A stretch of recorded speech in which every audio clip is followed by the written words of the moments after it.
Hello everyone and welcome back to Totally Broken Opinions. On today's episode, it's a bit of a change-up. It was meant to be Deadpool and Wolverine, but Dan hasn't watched it yet. No. So I made him watch another movie that people have already probably seen.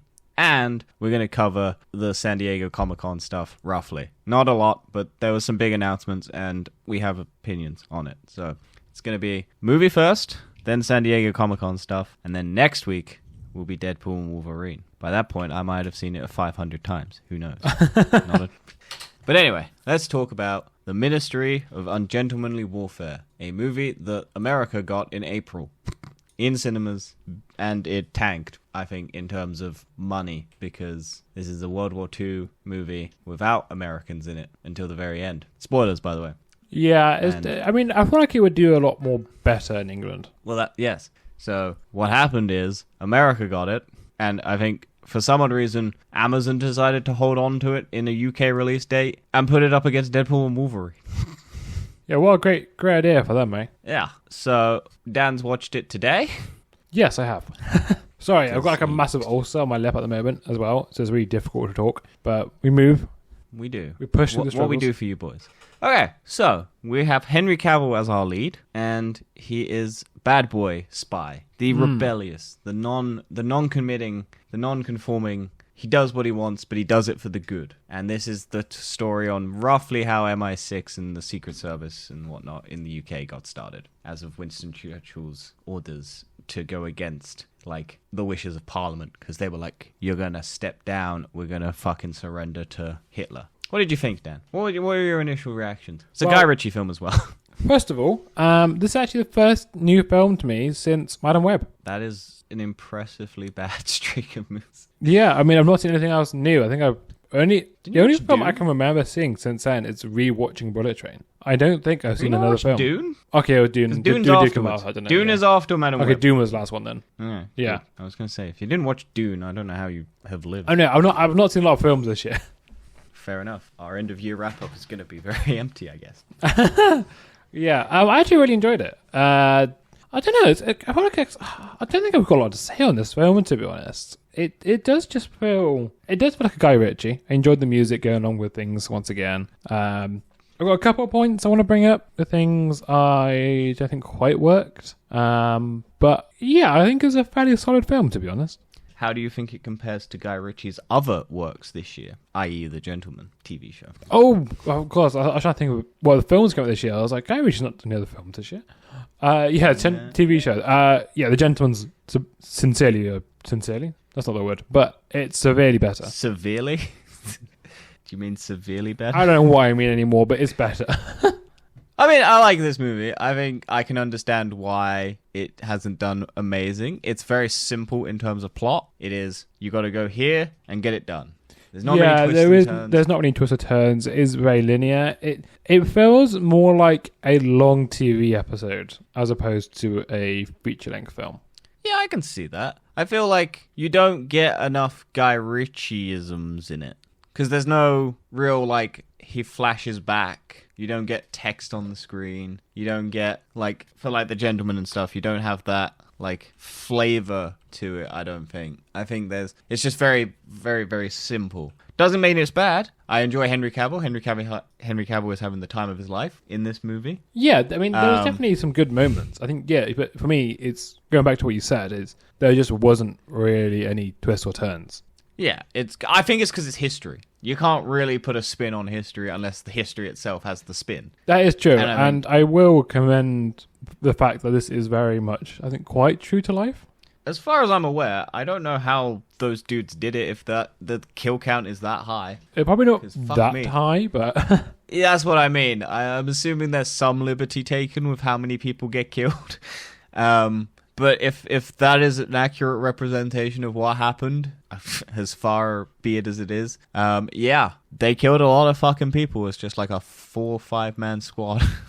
But yeah, I think overall, I think what is trying to happen is you have the two concurrent, you have 3 concurrent storylines. You basically have the main team who are doing their mission. You then have the separate second team that are doing the getting everything set up for that team to come in. And then you have the back home boys kind of not really getting much screen time and everything, but being there to kind of cause the tension of like, this is what's going wrong, we need to send that out. Then that team has to deal with it, and then the other team has to come in and get. So I think everyone's very well cast. Like I said, Henry Cavill is very good. Alan Richardson is like, I think this is the first thing I've seen him in. He's the main guy in the Reacher TV show. Jack Reacher. Yes, that's actually quite popular. That very popular thing. Yeah, that very popular thing on Amazon. Oh yeah, he's the bad guy in Fast X. I know you haven't watched it, but so this is the second thing I've watched. But I liked him. He's doing a weird Swedish accent for some of it because they're pretending to be Swedish.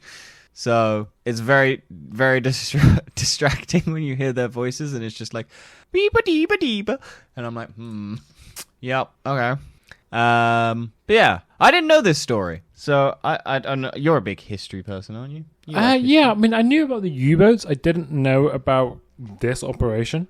Mainly because it was declassified in, I think I would have heard about this briefly, but don't think anything over 2016 it was apparently declassified, so yeah, so it would have been after I left school. Yeah, so yeah, it wouldn't been when I was at school, and yeah, I don't think I would have seen it, because this is essentially, so what, you can explain it better than me. What is the premise of what they're trying to do? Okay, so bit history lesson. Nazi Germany, they were sort of winning the war to an extent. They captured most of Europe, and England was the last defense against liberation. I think this was before the time they attacked Russia, so they were only fighting us, and our hope essentially relied on our only ally remaining of the US, and the US didn't want to join the war, but they were sending German U-boats. No, well, they didn't want to join the war for multiple reasons. The main reason why is just Roosevelt didn't want to send American soldiers to die because it's technically not a threat to them. America not wanting to join a war? What is this? I mean, I might be getting the timelines wrong, but I'm not sure if it's got something to do with Pearl Harbor and the Japan, because that's who America were mainly fighting during World War II. Yeah, probably. And there was an alliance between Japan, Italy, and Germany. Yep. Anyway, the Germans created these U-boats, the first of its kind, submarines, and they were undetectable and were just kind of blowing up passenger cargo ships, and they were destroying over half of our supplies. So that caused the rationing of foods and everything because there was no food left. Several. Whilst we're still getting bombed and shit from the skies. Yeah, and this story takes off. Apparently, I didn't actually realize this, but yeah, Hitler gives the UK a plea deal to say, look, I'll stop bombing your food, but you've got to become Nazi Germany or part of it.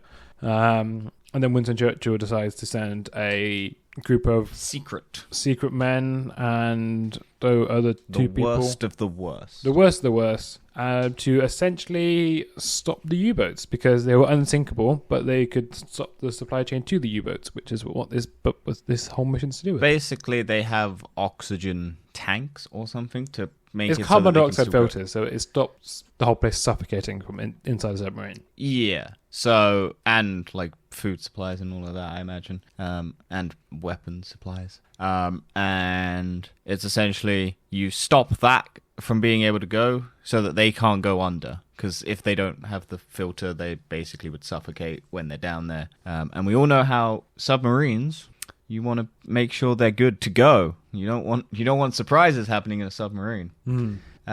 So if they're just sitting on the surface because they can't go under, they're easy to take out, essentially. So this movie is basically that mission, and we get introduced to a Nazi leader who one of our people is trying to seduce to get, but he's also a sadistic, weird cunt, essentially. I feel like they don't touch on that. I'm sure there's more to it, but I feel like they don't show him, like they hint to it. They have like a moment where a person is tied up and hung, being tortured.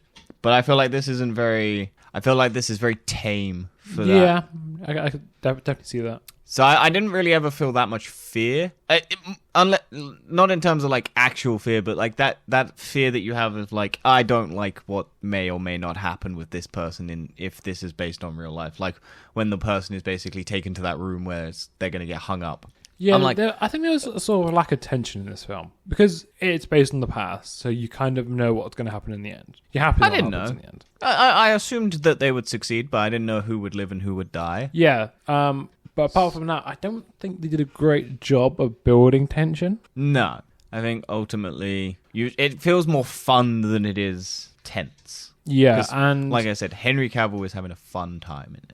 And for me, it's also the sort of 15-day plot line where they say you've got to be 15 days to get there, but you kind of don't see anything to do with those 15 days. They say it's 15 days and then just they kind of get there. Only thing that happens in between that is they need to get it down to 12 days. You get down 12 days, and the only repercussion after that is they get apprehended by the Admiral. But it's kind of a very small moment, about 5 minutes of story dialogue. Yeah. And it's also, because it's meant to be... The reason why it's meant to be 15 days is because they're going the longer route so that they avoid both the British and the Germans, so that they can kind of sneak around both. Because if the English capture them, they'll be held hostage and arrested because they're going against the British government, because this is a secret mission and the government will basically deny all involvement, at least Winston Churchill's party and everything. And if they're captured by the Nazis, tortured and killed. Essentially. So they're trying to avoid that, but then the Nazis have basically pulled up their day of when their shipment is leaving. So, and the amount of people there has also gone up. So they need to get there 3 days earlier so that they can basically blow up the ships 3 days earlier. So they end up having to change their course, going straight through the middle of the British and the Germans, basically two opposing side ships, so that they can get there.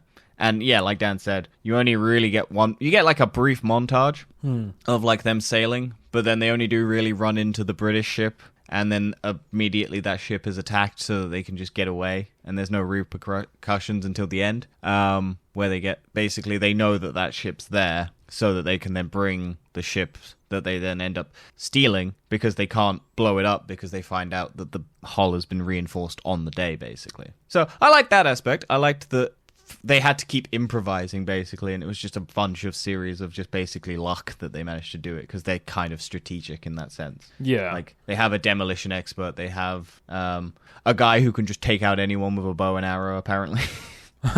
I wonder how much of that bow and arrow stuff is real, because it seems so far-fetched that he could take out that many people with a bow and arrow. I think that's very much film artistry. Yeah.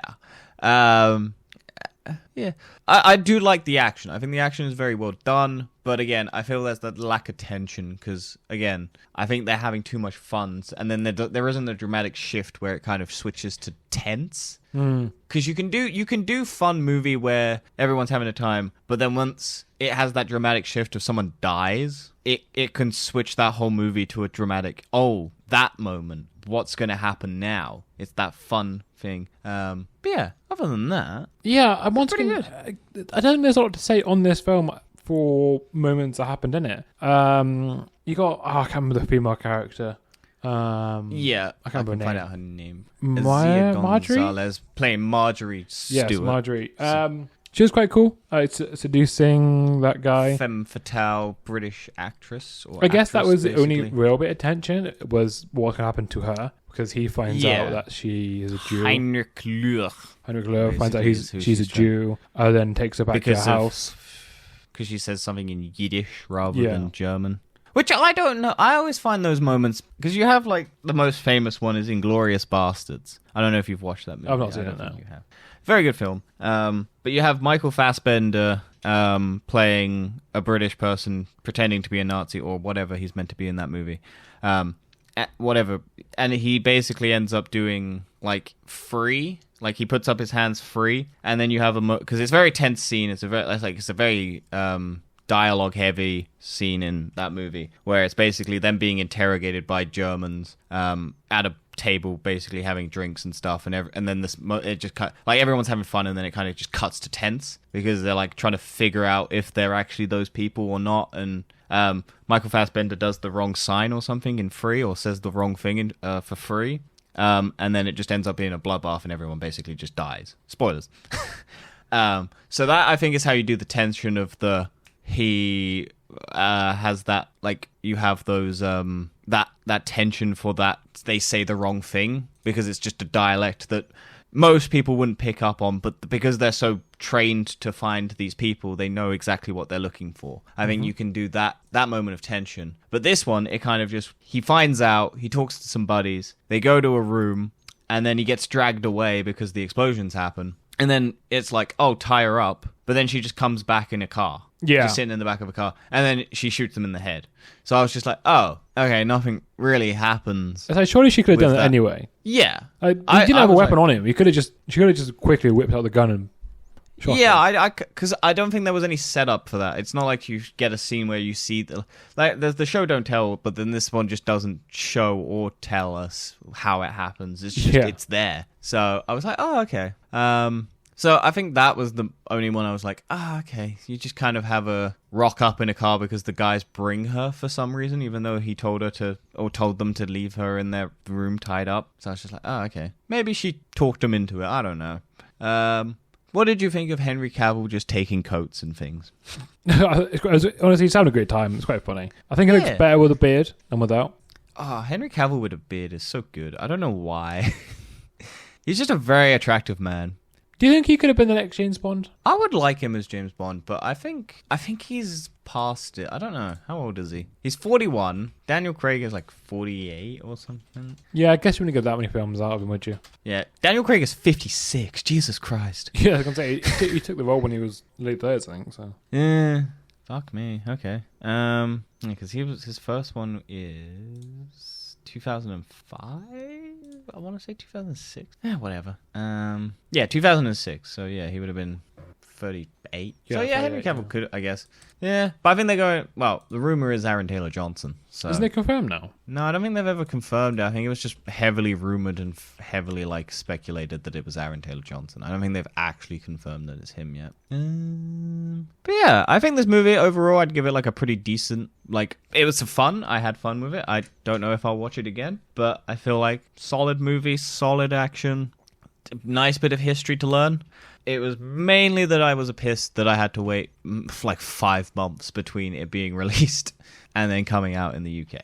Yeah, I just say it felt very much. It's definitely kind of an average film. It's not something that's going to blow you away, but it's something that you enjoy it for what it is. Yeah, I think from the trailers it was a lot of fun, and I think I expected something a bit different. I think it was because I was hyped from Guy Ritchie's The Gentleman and his previous stuff, and I was just like, oh yeah, this is going to be another banging good time.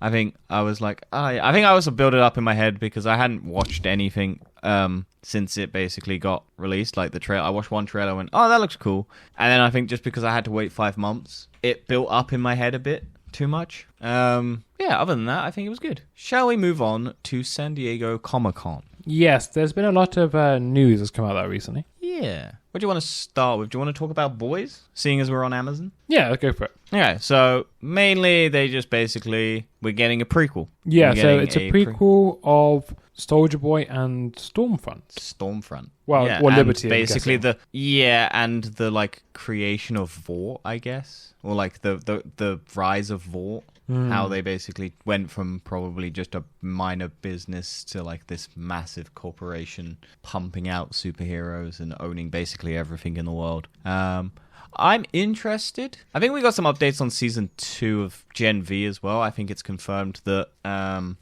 it's happening next year. So we're getting Gen V next year, and then The Boys season 5, the last season, the year after. So yeah, I think we knew that, didn't we? Yeah, but I think it's just been confirmed that it's all happening because we basically got season 5 confirmation, but we didn't know when it was happening, and I think we didn't know when Gen V was coming out. So I think because we knew Gen V got a season 2, I just don't think we knew. We could speculate and we can assume because it was a year off, a year on, every 2 years is the Boys season. But yeah, I wonder if this is going to be after season 5. Yeah, to be honest, I don't know how I feel about this. At this point, I kind of want the boys to prequels finish. are very it's also prequels are very difficult to do because you know where these characters end up. Yeah. And so if in season 5, because also we have been told that Soldier Boy is going to be a main stage character in season 5 of The Boys. That was something that got announced. So he's going to be part of the main. He's not just going to turn up in an episode and then go away. He's going to be like he was in season 3, where he basically is in it for most of it. So if his character ends up dying, that removes all the tension from where, because you're like, oh, okay, I know what happens to this character. We know Stormfront is dead, but also there's rumors that she could be coming back in season 5, because I think in season 4, that TruthCon, there's people who think she's still alive, and I think people have speculated that, hey, maybe they hid the fact that she was dead. Maybe this will explain how she comes back. Who knows? But yeah, I trust the creative team behind The Boys to do it. And I think it's an interesting concept because you're dealing with Nazis, like full-on Nazis, and full-on, like, historic. I think it could be an interesting setting. That's why I'm interested. But I am tired of prequels because they do remove all the dramatic tension. So yeah. I mean, I don't know. I'm kind of done with The Boys universe, though, for me. I feel like it's had its time now. It's had its time in the spotlight, and especially since having season 4, it's very evident that it's coming to its end now. And people are getting, not fed up, but I think people are ready to let go of it. And no one's ever ready to let go of anything, Dan. We'll get to what's happening. And yeah, I was gonna say I don't think it would be a good idea for it to be a reoccurring series. It may be okay if it's just the one-off, but like a Diabolical. Yeah, where it's kind of like a side stories, like set in that world. But you do have to remember, Dan, it is owned by Amazon, and this is one of the most successful things Amazon has done. And this year, I am amazed because this year, for some odd reason, Amazon is doing the best out of the streaming services. I have watched maybe 2 things on Disney Plus and like 2 things on Netflix this year, but I have watched so much stuff on Amazon. It is mad. So good job, Amazon. I will give you credit where credit is due. Yeah, and like it's not been bad stuff either. Like Fallout, The Boys. We got the movie we just talked about, Amazon exclusive, at least in the UK. I do think Amazon put out some of the higher quality stuff of all the streaming services. I think it's the most consistent. I think Netflix and Disney fluctuate wildly, but I think Amazon, for some reason, produces the most consistent, like, stuff. Yeah. But yeah, also speaking of Amazon, I know you don't care, but we got more Rings of Power Season 2. I know you didn't watch Season 1, I don't think. I did not. Because you're not a big Lord of the Rings fan. I am not. Because you didn't grow up with it as a child, so you have that old man cynicism. I just didn't grow up with it. Exactly, that's what I mean. It's like when people don't grow up with the 90s action movies. Like, I don't care about any of them. I'm not that fussed about Alien or Terminator. I guess it's going to piss off the selective group of people that we talk about. I recently managed to get go to my mum's house and pick up the extended editions of Lord of the Rings. So 3+ hours long video. And I was going to watch them over my 2-week break, but I didn't end up doing it because I was busy. So I still have them to watch. Because I've never actually watched the extended editions. Because I've always just ended up watching the like original. Because the extended editions have never been on a platform for like streaming one. It's own like without having to pay for it. The only other ones have been the just regular version. So I was like, okay, I'll give this a go. But yeah, I think this new season looks good. It looks a lot less clean. The biggest issue I had with the season 1, it was too clean looking. Like everything looked just new and polished, and it was just not like grimy. Whereas I think because the events of season 1 have happened, it's now gotten to looks a little bit more dark and like gray. Like it doesn't look polished. Yeah, I would agree. Like nothing like. But yeah, I think that was good. What happened with DC? Oh yeah, basically DC got a sneak trailer for their Creature Commandos movie. I haven't seen it yet. I think it's just it's their animated thing. Oh no, it is. You can watch the teaser trailer. So DC this is are kind of in an interesting position at the moment, aren't they? Really? Yeah. So the other big thing, which isn't big thing at all, is they basically revealed their new studio logo. and it's just the DC logo with some stars in a circle. And I'm like, okay, but this is an interesting thing, because unlike Marvel, their animated stuff is blending into their live action stuff. So characters from this show will move on to live action and be in TV shows be in the live action TV shows and in the movies as well. So it's gonna be interesting to see how well that does. Because don't get me wrong, it looks alright. Like, the animation looks clean. The characters look interesting, I guess. But it is just a matter of how that transition and if people even care. Because it's a very difficult thing to get people to go, oh yeah, animation, let's go watch that. And then go, here it is in live action. Or when you watch the live action stuff, go, who the fuck are these characters? And then go watch an animated thing. I think Marvel has, because it has What If, and it's just like, yeah, these characters aren't in it at all. This is just a playground for us. Not like it's tied in. I'm sure Marvel could, if they wanted to, tie it in technically, but I don't think you're ever going to see that character literally say that character taken into live action. Like Captain Carter, for example, isn't the same Captain Carter from What If. It's a different variation. But this is apparently meant to be, it is that character from that show coming into live action. So we'll have to see. What do you think of DC's futures, Dan? I think they're in a very dangerous position right now, mainly because they are trying to sort of reboot a whole superhero franchise when people's interest in superhero films are probably the lowest they've been for 20 years. I think it's very difficult because Deadpool and Wolverine is doing very well. And I think... Yeah, but Deadpool and Wolverine... Deadpool isn't a normal superhero film. Okay, that's what I'm saying. I think people are tired, not of superheroes. I think they're tired of the mondanity that which superhero movies have been lately. Because I think James Gunn said it in a previous thing. People aren't ever going to get tired of superheroes. They're going to get tired of bad movies. And so if you keep making bad things, people will associate it with that. So I think if you make a good thing, people will go and support it. It's just that at the moment, it's just been bad after bad after bad. Or like mixed quality. I think mondanity there's not really been any it. good Marvel films, like in terms of... I mean, the closest ones you can have is I think the last one was Guardians probably 3. Black Panther. Black Panther? Well, the second Black Panther 2, I mean. No, that wasn't that good. I liked it, but that's what I I don't mean. remember anything about it. Fishman. No, Guardians 3, I would agree, good. So yeah, probably Guardians 3, which is also James Gunn.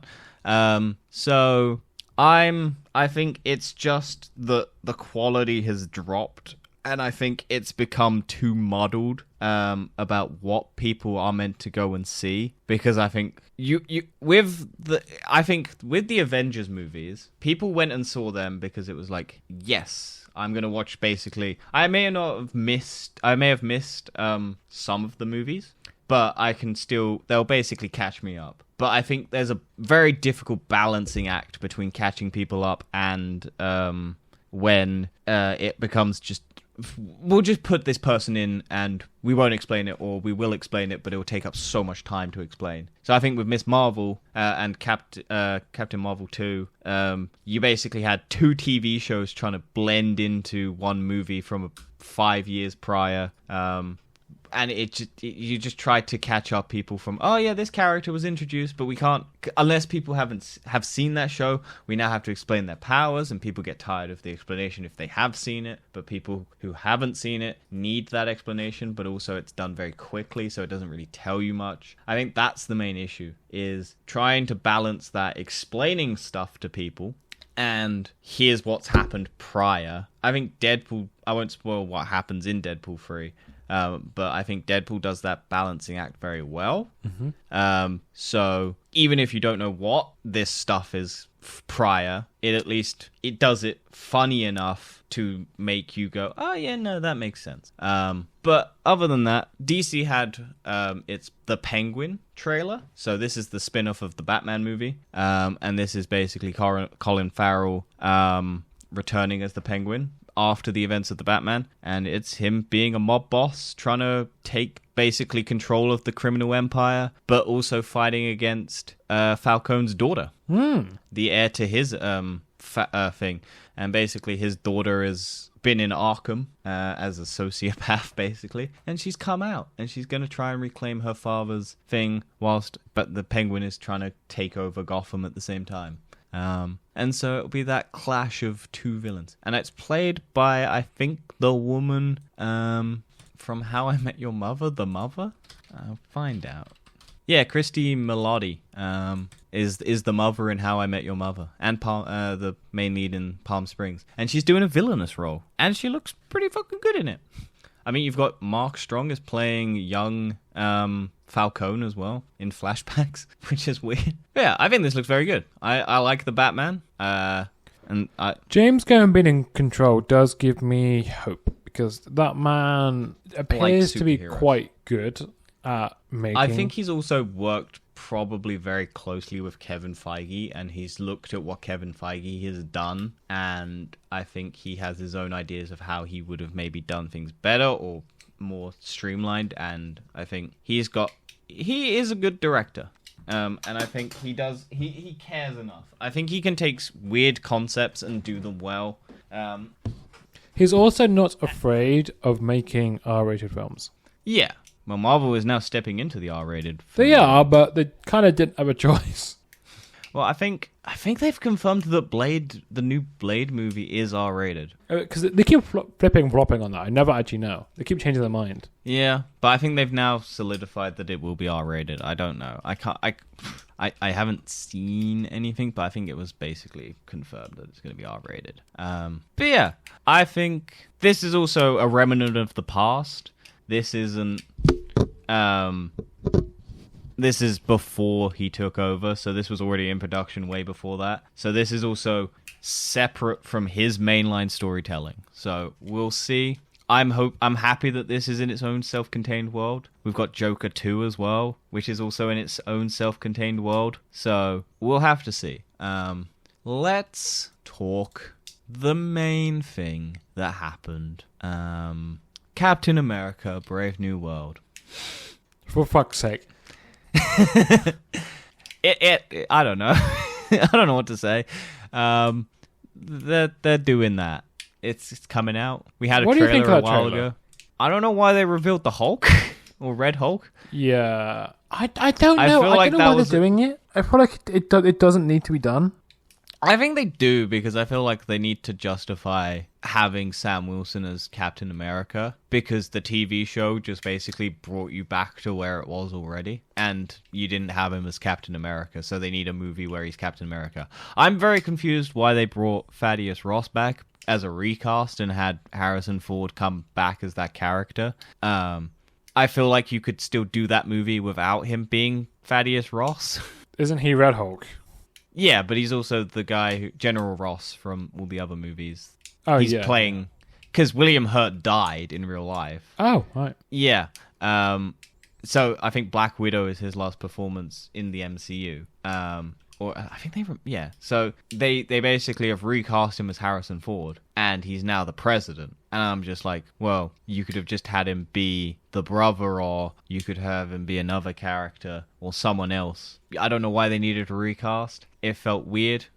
I feel like you could just have that character be someone else and be the Red Hulk, because I feel like they just had to have Red Hulk be. But I'm also guaranteeing you that he's not the Red Hulk. It's too obvious. Like, I feel like they're going to put a spin on him. That's why I feel like they showed it. Because this movie is also meant to bring in the leader from Incredible Hulk. Right. So the leader is still doing Thunderbolts? Yes. Okay. It's now got an asterisk next to it in the title for some reason. We'll get to it. They showed off footage, but it's behind closed doors, so I'm assuming we're going to get a trailer soon. But yeah, I don't know. I don't know what's happening with this movie. They've also apparently removed a lot of, in terms of reshoots, because there's Giancino Esposito's character, or whatever his name is. He's got someone with him who's a female, and apparently that's meant to be a Palestine or something, some character who's very pro the side that no one likes character. So I think they've removed a lot of that from it, because in the comics there was someone from that side. I don't know. I'm very uneducated, and I don't want to discuss it in terms of because I don't know. I know there's bad and bad on both sides, basically. and one side is a lot more bad than the other, as far as I'm aware. So we won't touch it, but I know that they've had to remove, or they've tried to remove a lot of that stuff because they had a character who was in it that was on the side that no one likes.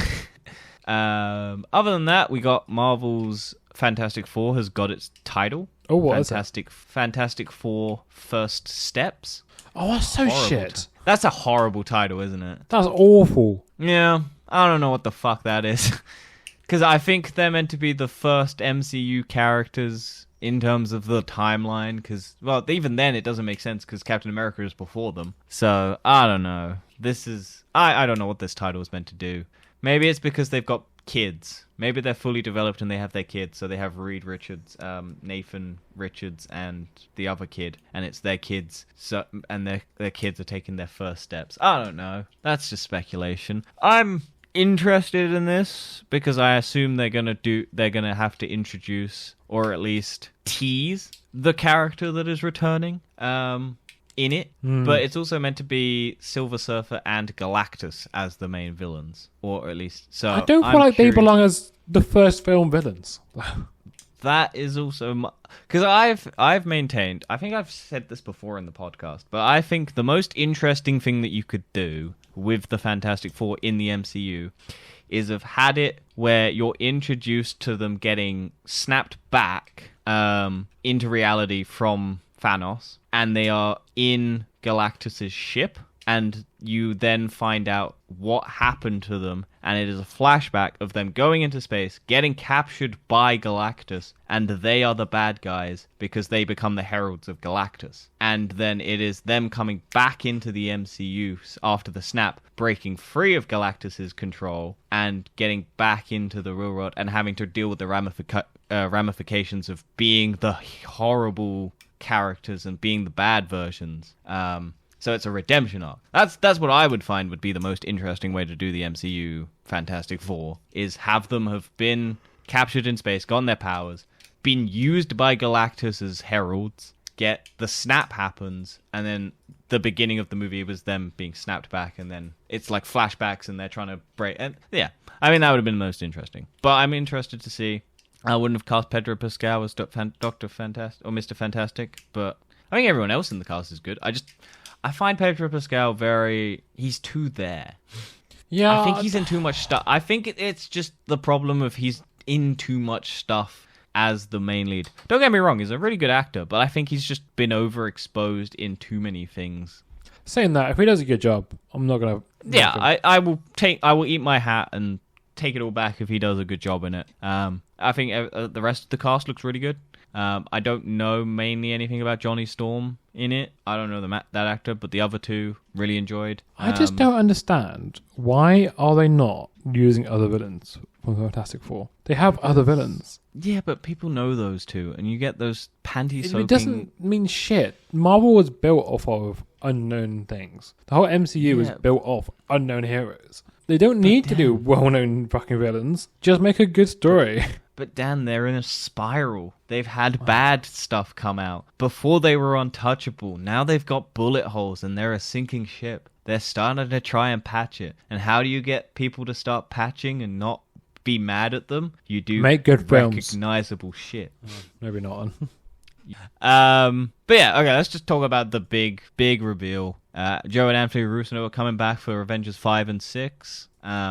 And Avengers 5 is called Avengers Doomsday, and Avengers 6 is Avengers Secret War, which I don't think changed. We had Kang Dynasty as Avengers 5, and now it's changed to Doomsday. So who is playing Doctor Doom? That's probably the better option. Yes. So, Dan, who is playing Doomsday? Wow, it's the most logical person you could ever think of. Go on. Robert Downey Jr. Woo! Iron Man is now Doctor Doom. Well, we don't know if it's Iron Man. It is probably most likely a variant of Tony Stark who has just gotten the Doctor Doom backstory. I don't know. I'm on two fences about this. One, I'm glad they aren't bringing him back as Iron Man, but I'm also like, is this just Marvel throwing cash at a problem of It definitely is. They've realized their fan base is dying and they need to have people who they know people like. Yeah. Because but they can't just... I will be honest, now that I've seen the Russo brothers are back and Robert Downey Jr. is back, it's made me so much more excited for this film. Oh, yeah. I think the guy who directed Shang-Chi at one point was going to direct Secret Wars, which I was okay with. He was either going to direct Kang Dynasty or Secret Wars. I can't remember which one, but I think the guy who did Shang-Chi was going to direct one of them. And I was like, okay, yeah, no, I like Shang-Chi. Shang-Chi is probably the best MCU Phase 4 film that they did. Is that without Spider-Man? Yeah, but I feel like that's a separate thing because it's Sony and it is technically MCU, but I think if you just base it purely on just not nostalgia of Homecoming or not Far From Home, nope, No Way Home, then I think Shang-Chi is the best one because I think a lot of the Spider-Man hype is No Way Home is nostalgia of all those characters. Hence why this will be the biggest movie ever because of the nostalgia of Robert Downey Jr. coming back. So it'll be, what is it? It's coming out in 2026, so not a lot of time to set it up. Because we've got Captain America, then the Thunderbolts, and then I think one other movie? I don't Surely it's Fantastic Four. Yeah, Fantastic Four. I think that's the order, at least until... let's have a look-see. Oh my god, why is there no... Yeah, so Loki season 1, or is season 5 done? Oh yeah, we've got Daredevil show in this as well. Yeah, hang on. Yeah, so I think Phase 5, the last movie, is Captain America Brave New World. Has it been delayed, has it? Apparently. I know originally it was meant to be February next year. It's coming out in February. Yeah, it is February, but that is... So Phase 5 will end with Captain America Brave New World, apparently. Right, okay. So that's the last Phase 5 movie. I feel like that doesn't make sense because it had basically a year gap between films. Surely it would have just been made sense to just end it where it was and make this now Phase 6. Okay, so, yeah, but... So, okay, from what I can see, in terms of release dates, Fantastic Four is July 25th, 2025. Then we've got Blade, November 7th, 2025. Then Avengers Doomsday and Avengers Secret War. Yes. So, but that's in 2027. So, at the moment, according to Phase 6 of the Marvel Wiki, or, hang on, let me find. Yeah, so it's literally Phase 6 at the moment is just Fantastic Four, Blade, and the Avengers movies. And then, hang on, Phase 5. So, Thunderbolts is in that, but for some reason it's just not in the wiki. Oh, no, so on Screen Rant source, Thunderbolts comes out on May 2nd. Okay, so yeah, we do have Thunderbolts. So we have Thunderbolts, Blade. So we got 4 movies coming out next year. Yeah. Okay, that's fine. It's a lot of movies, but we've had... Oh, then there's only one scheduled for 2026. Yeah. Makes perfect sense. Which is Avengers. So logical. But I'm sure we've got also... I'm convinced one of those 4 films will be delayed until February next year. Or the year after, sorry. Oh, yeah, probably. I imagine Blade. Yeah, it'll be Blade. It'll be Blade, because Blade's already been in development hell. So, why would they not delay it even more? But yeah. So, we've got 3 movies potentially setting up this next Avengers movie. Or they have to do the heavy lifting of setting up the next Avengers movie. It almost feels like it shouldn't be an Avengers film. Well, that's why I think the Fantastic Four film is meant to be as the setup. I feel that's the only setup we're going to get. Yeah. So weird. Because Captain America is dealing with Red Hulk and the leader. So I don't know how, unless the leader is maybe secretly working for Doctor Doom. That's the only thing. Because that character hasn't been seen since the Incredible Hulk. No, so I guess my point is, I don't understand how a team-up would work with Doctor Doom. Why? What do you mean a team-up? What's Avengers team-up? So obviously the Avengers... What's a team going to be for Avengers 5? Sam Wilson's you're going to have Captain Fantastic America. Four, probably Captain America. Yep. Probably the Thunderbolts as well. Like Shang-Chi. Captain Marvel. Does Doctor Doom pose this much of a threat? In the comics, yes. Doctor Doom can be insanely powerful because he's basically got magic as well. So he's got he's got evil Doctor Strange magic. He also can do Doom bots, so he can do the Iron Man army if he wants as well. Yeah, I feel like what they're gonna have to do is have him come in and just annihilate the Kangs. Because that's the only way I can feel like they're going to reset it. Because I think what they've done is they've had Loki kind of close it, where the TVA is monitoring Kangs. At the end, that was probably a quick change. Yeah. And then I feel like you've got Doctor Doom probably just stepping in from behind the shadows to, I don't know, nuke the crap out of them and pose the big threat. And then I assume, because Secret Wars in the comics is the Beyonder, who's basically Tony Stark, who, in terms of like he's very like Tony Starkish. So I'm assuming they're probably trying to combine Tony Stark, Doctor Doom, and the Beyonder. So Doctor Doom is gonna probably be the Beyonder who's operating Battleworld, which is where they just have a massive fight. Yeah, I don't know if they're going to be able to do Secret Wars as one film, though. I'm very curious. I don't know. Because it's the biggest comic book, I think, like in terms of story. Yeah, so it's very long. I think it's that one, or it's Dark Phoenix is the biggest one. Dark Phoenix is also very long. I would love it if Marvel the X-Men introduction was Dark Phoenix. Fucking hell. We're doing Dark Phoenix for a third time. And this time, just to prove that we can do it as Marvel. Because I wonder what their goal is, because they haven't announced any X-Men stuff yet. Deadpool has come out, and I won't spoil what happens, but there's stuff. I'm guessing it doesn't say Victor Von Doom. I will either confirm nor deny. Until next week. But yeah, it's interesting. Wow, apparently Phase 5 is only from 2023 to 2025. How? It's had 3 films. Yeah, I don't know. They've made 1.5 billion. Oh yeah, that was the thing. Marvel has apparently crossed over 30 billion collective franchise earnings or something like that. Hang on, I'll try and get the exact number. Yeah, Marvel has just hit the $30 billion in box office earnings after the success of Wolverine and Deadpool. So that is probably, and is still probably, the highest grossing franchise in all of history. Ow. Yeah, I don't know. But we got some footage apparently at Comic-Con. David Harbour's got a new suit. He was the only one who dressed up. Well, Robert Downey Jr. dressed up. But he was Doctor Doom, not Iron Man. Let's have a look. But yeah, for some odd reason, apparently, the Thunderbolts title has an asterisk at the end of it. And I'm assuming that's because the Thunderbolts in the comics are bad guys dressing up as good guys after the Avengers have gone missing. So I'm guessing in terms of they're the Thunderbolts because they're good guys. But I don't understand that team at all because it's got Bucky on it and it's got Yelena and they're not bad guys. No, you're right. Because Ghost is a redeemed bad guy. John Walker is a redeemed bad guy, sort of. Yelena is a redeemed bad guy, sort of. Bucky is a redeemed... Maybe this is just their redeemed bad guys. I still maintain that the Thunderbolts hasn't revealed that the Abomination is on the team. Well, it might not be, if Red Hulk's there. Oh, God, fuck, yeah, you're right. Or both of them. No, you're not both. You're one or the other. No, it would be too much CGI. But I also find the color of the Red Hulk looks weird. Yeah, it does look weird. Also, I didn't see it the first time when I watched that trailer because I didn't expect it to be at the very end. And I just clicked off because I was like, okay, whatever. So I didn't see it until people... The only reason I was like, oh, why the fuck are people talking about Red Hulk? And I saw a poster and it's Red Hulk grabbing Captain America's shield from like behind.